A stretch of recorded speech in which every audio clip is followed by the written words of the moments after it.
When normal reality is not in alignment with spiritual reality, the result is a state of dissonance. Life dissonance is what happens when our inner truth evolves, but our outer life doesn't move with it. Spiritually, we may feel clear, we may hear the inner guidance, we may feel called towards a certain vision or sense a deeper truth about who is it that we are becoming.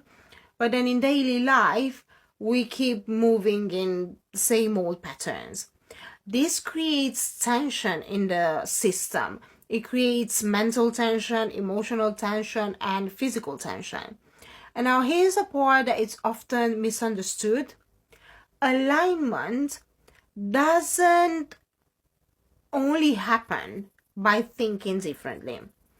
It happens by really doing the work, the act of aligning with inner wisdom.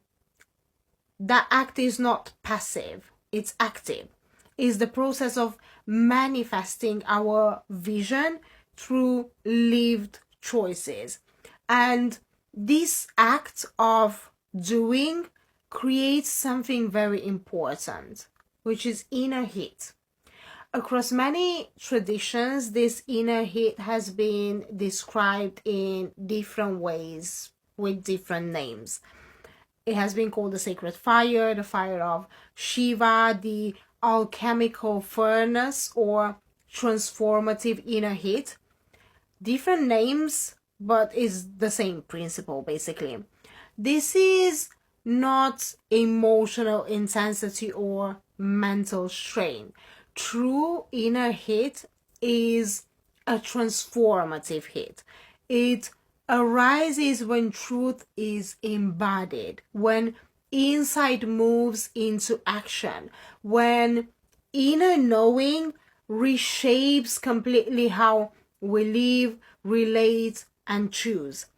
In esoteric language, this heat is said to warm the cerebrospinal fluid. It's a bit of a tongue twister for me. Cerebrospinal fluid, often described symbolically as a subtle substance that circulates through the spine and brain.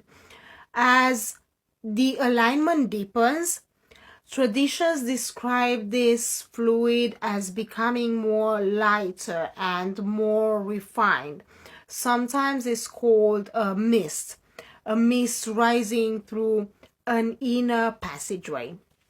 This language is not meant to be taken mechanically, obviously.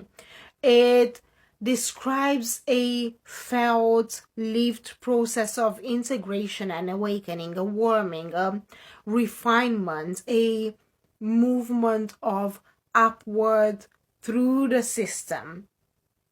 What Kundalini does. This is what basically is happening.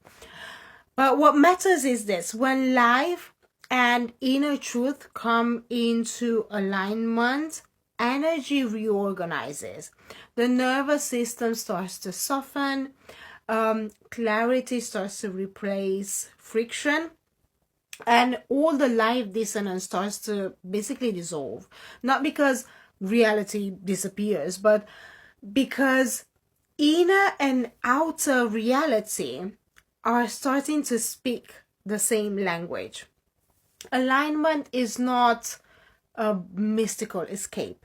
It's embodiment, basically. And when wisdom is lived, not just heard, that's when transformation basically becomes inevitable. And all this process that I just described describes the rising of the Kundalini. I hope this helps. I love you all.